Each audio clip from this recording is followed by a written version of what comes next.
Hello friends, welcome back KPS ஸ்டோ channel நண்பர்களே. இன்றைக்கி இந்த வீடியோவில் மிக மிக முக்கியமான ஒரு ஜோதிட தாள்களையும் ஒரு இன்ட்ரெஸ்டான ஆன்மீக சார்ந்த ரகசியத்தையும் இந்த வீடியோவில் பார்க்க போகிறோம். யாருக்கு பார்க்க போகிறோன்னா விருச்சிக ராசிக்கு பார்க்க போகிறோம். ஸோ என்ன பார்க்க போகிறோம் அப்படிங்கிறத இன்ட்ரோவில் ஷேர் பண்ணுறேன். ஃபஸ்ட்டு என்ன பார்க்க போகிறோங்கிறத தெரிஞ்சுக்குங்க.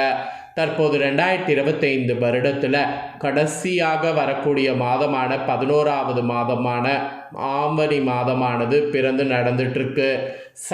ஆவணி மாதம் கிடையாது, ஆண்டுடைய 11வது மாதமான ஆங்கில மாதத்தில் நவம்பர் மாதமானது பிறந்து நடந்துட்டுருக்கு. இந்த நவம்பர் மாதமானது ரொம்பவே ஒரு எச்சரிக்கையான மாதம் என்று சொல்லலாம். ஏன்னா ஆன்மீக ரீதியாக ஜோதிட ரீதியாக நிறைய முக்கியமானதாக இந்த மாதம் இருக்கும். அதனால் இந்த மாதம் அந்த மாதிரி முக்கியமானது என்று சொல்லலாம்.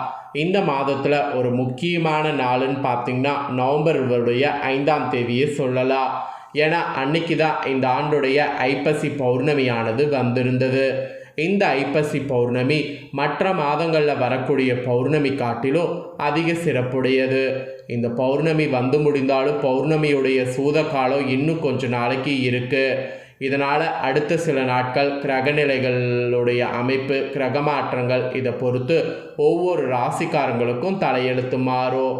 அப்படி மாறக்கூடிய தலையெழுத்தை அந்தந்த ராசிக்காரங்க தெரிஞ்சு பலனடையணுங்கிறதுனால ஒவ்வொரு ராசிக்கும் என்ன தலையெழுத்து அப்படிங்கிறத ஷேர் பண்ணிகிட்ருக்கேன்.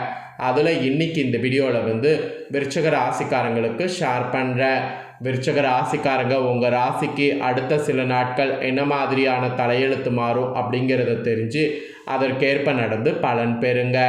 ஸோ உங்களுக்கான தலையெழுத்தை தெரிஞ்சுக்கிறதுக்கு முன்னாடி ஐப்பசி பௌர்ணமி இது ஏன் மற்ற பௌர்ணமியுடைய சிறப்பு அப்படிங்கிறத தெரிஞ்சுக்குங்க.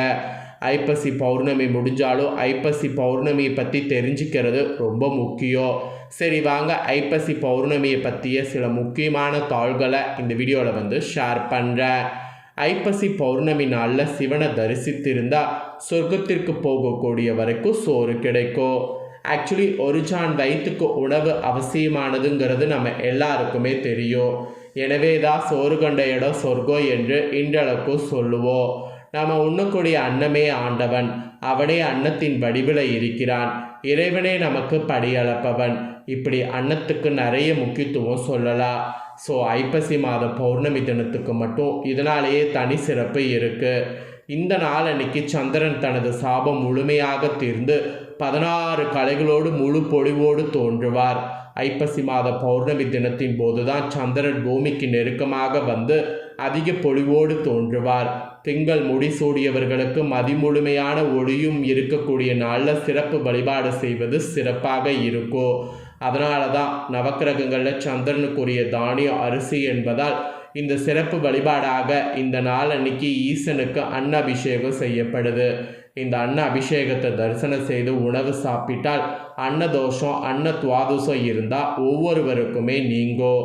அன்னம் பர பிரம்மம் என்று கூறி உணவை இறைவனாக பாவிப்பது நம்மளுடைய இந்து தர்மம். உடலை வளர்ப்பது மட்டும் இல்லாமல் உள்ளத்தையும் வளர்ப்பது அன்னம்தான். கல்லினுள் வாழும் தேரை முதல் கர்ப்பப்பையில் வளரும் உயிர் வரை அனைத்து உயிர்களுக்கும் உணவு அளிப்பவன் ஈசன். அதனால தான் அன்னத்தை பற்றி அகமன்னும் என்னும் சாம வேதத்தில் நிறைய குறிப்பிடப்படுது. ஸோ எங்கும் நிறைந்திருக்கக்கூடிய பரம்பொருள் அன்னத்தின் வடிவில் இருக்கிறார் என்பது தான் அன்ன அபிஷேகத்துடைய நோக்கம். அன்னம்தான் உலகில் வாழக்கூடிய உயிர்களுக்கு அடிப்படை. உயிர்களை படைத்ததோடு மட்டும் இல்லாமல் அவை உண்பதற்கான இறையையும் படைத்தருளிய இறைவனுக்கு நன்றி கூறும் விதமாக ஐப்பசி மாத பௌர்ணமி தினத்தில் அன்ன அபிஷேகம் செய்யப்படுது. ஸோ ஐப்பசி மாத பௌர்ணமி தினத்துக்கு மட்டும் தனி சிறப்பு இருக்க காரணம் இதுதான்.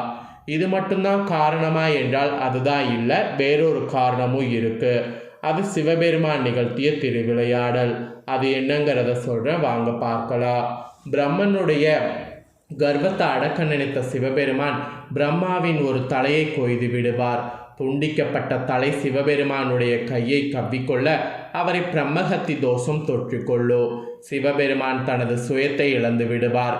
கையை கவ்விக்கொண்ட பிரம்மனினுடைய கபாலமே பிச்சர் பாத்திரமாக மாறிவிடும். யார் பிச்சையிடும்போது அந்த கபாலம் அன்னத்தினால் நிறைகிறதோ அப்போது அந்த கபாலம் சிவபெருமான் கையை விட்டு பிரியும் என்பது வியதி. ஸோ சிவபெருமான் அப்படியே காசிக்கு செல்லும்போது அன்னபூரணி அன்னமிடுறாங்க. அவங்களுடைய அன்பினால் கபாலம் அன்னத்தினால் நிறைய பிரம்மனுடைய தலை சிவபெருமானை விட்டு விலகோ. சிவபெருமானுக்கும் பிரம்மகத்தி தோஷத்திலிருந்து விடுபட்டு மாயையிலிருந்து விலகுவார். ஸோ அன்னபூரணி சிவபெருமானுக்கு இந்த மாதிரி அன்னமிட்ட தினம் ஐப்பசி மாத பௌர்ணமி. அதனால தான் சிவபெருமானுக்கு மற்ற பௌர்ணமி விட ஐப்பசி மாத பௌர்ணமி தினத்தில் அன்னபிஷேகம் செய்யப்பட்டது. ஸோ அன்ன அபிஷேகம் செய்யப்படுவதற்கான காரணம் இதுவுங்கிறது குறிப்பிடப்படுது. ஸோ இப்போ இந்த பௌர்ணமி பற்றி சிறப்புகளை தெரிஞ்சுக்கிட்டிங்களா? இப்பேற்பட்ட பௌர்ணமியில் நலம் தர்ற மாதிரி கிரகங்கள் எப்படி அமைஞ்சிருக்கு, உங்கள் ராசிக்கு என்ன மாதிரி கிரகமாற்றம் இருக்குது, அதனால் இந்த பௌர்ணமிக்கு பிறகு இனி உங்களுக்கு என்ன பலன் கிடைக்குங்கிறத வாங்க இப்போ அதிரடியாக இந்த வீடியோவில் பார்க்கலாம். ஃபஸ்ட்டு கிரகநிலைகள் எப்படிங்கிறது சொல்கிறேன், தெரிஞ்சுக்குங்க. ராசியில் செவ்வாய், சுகஸ்தானத்தில் சனி வகரத்தோடு கூட ராகு, பாக்கியஸ்தானத்தில் குரு, தொழில் ஸ்தானத்தில் கேது, லாபஸ்தானத்தில் சுக்கிரன், விரயஸ்தானத்தில் சூரிய புதன், இந்த மாதிரி கிரகநிலைகள் உங்களுக்கு அமைஞ்சிருக்கு. கிரகநிலைகள் இப்படி அமையிறதோட மட்டும் இல்லாமல் கிரகமாற்றமும் இந்த பௌர்ணமிக்கு பிறகு இருக்குது. கிரகமாற்றம் ஃபஸ்ட்டு நவம்பர் 16 அன்னைக்கு அயனசைன போகஸ்தானத்திலிருந்து சூரியன் ராசிக்கு மாறுறாரு. அப்புறம் 17 அன்னைக்கு அயனசைன போகஸ்தானத்தில் புதன் பகவான் வக்ர நிவர்த்தி அடைகிறார். அதே 17 அன்னைக்கு சுகஸ்தானத்தில் சனி பகவான் வக்ர நிவர்த்தி அடைகிறார். இதோடு நவம்பர் 27 அயனசைன போகஸ்தானத்திலிருந்து சுக்கிர பகவான் ராசிக்கு மாறுறார். இந்த மாதிரி கிரகமாற்றங்கள் இருக்குது. கிரகநிலைகள், கிரகமாற்றங்கள் இதெல்லாம் வைத்து உங்களுக்கு இந்த பௌர்ணமியுடைய சூதகால பலன்கள் இதுதான் என்பது குறிப்பிடப்பட்டிருக்கு. ஸோ என்ன பலன்கள் அப்படிங்கிறத இப்போ நான் சொல்கிறத தெளிவாக நோட் பண்ணி இந்த பலன்களுக்கேற்ப நடந்து பலன் பெறுங்க. இந்த பௌர்ணமி பார்த்திங்கன்னு வச்சுங்களேன், அறிவுத்திறனை உங்களுக்கு அதிகரிக்கும். உங்களுடைய பேச்சு மற்றவரை மயக்குவது போல் இருக்கும். ருசியான உணவை உண்டு மகிழ்ச்சியாக இருப்பீங்க. மன நிம்மதி உங்களுக்கு கிடைக்கும். சாமர்த்தியமாக காரியங்கள் செய்தீங்கன்னா வெற்றி பெறுவீங்க. ஸோ பலன்களாக உங்களுக்கு இதெல்லாம் தான் கிடைக்கும் என்பது குறிப்பிடப்படுது. இதில் தொழில் வியாபாரம் செய்யக்கூடிய உங்களுக்கு முன்னேற்றம் காண போகிறீங்க. தொழில் வளர்ச்சிக்காக சில திட்டங்களை செயல்படுத்த முடிவெடுப்பீங்க. பணவரவு திருப்தி தரும். வியாபார ஸ்தலத்திற்கு புதிதாக இடம் வாங்குவீங்க. இதெல்லாம் கூட உங்களுக்கு சாத்தியம். அப்புறம் உத்தியோகத்தில் இருப்பவர்களுக்கு செயல் திறமையானது கூடும். பயணங்கள் செல்ல வாய்ப்புகள் நேரிடும். பணி நிமித்தமாக அலைய வேண்டியது இருக்கும், அது மட்டும் கொஞ்சம் பார்த்துக்குங்க. அந்த பணி நிமித்தமாக அலையும் போது அந்த அலையிறத கொஞ்சம் நீங்கள் மேனேஜ் பண்ணிங்கன்னா கரெக்டாக இருக்கும். அப்புறம் குடும்பத்தில் நிம்மதி ஏற்படும். சுற்றத்தினருடைய வருகை இருக்கும். கணவன் மனைவிக்கிடையே அன்பு கூடும். பிள்ளைகள் மூலம் மனமகிழ்ச்சி ஏற்படும். குடும்ப வருமானம் அதிகரிக்கும். வீட்டுக்கு தேவையான பொருட்களை வாங்கி மகிழலாம். உறவினர்கள், நண்பர்கள் மூலம் ஆதாயம் இந்த பௌர்ணமிக்கு பிறகு பெறுவீங்க. பெண்களுக்கு கூட அறிவுத்திறன் அதிகரிக்கும். இனிமையான வார்த்தைகளால் சிக்கலான காரியத்தை கூட எளிதாக செய்து முடிக்க முடியும். அதை ஃபாலோ பண்ணுங்க. அப்புறம் கலைத்துறையில் இருக்கிறவங்களுக்கும் உங்கள் கௌரவம் உயரும். விரும்பிய பதவி கிடைக்கும்.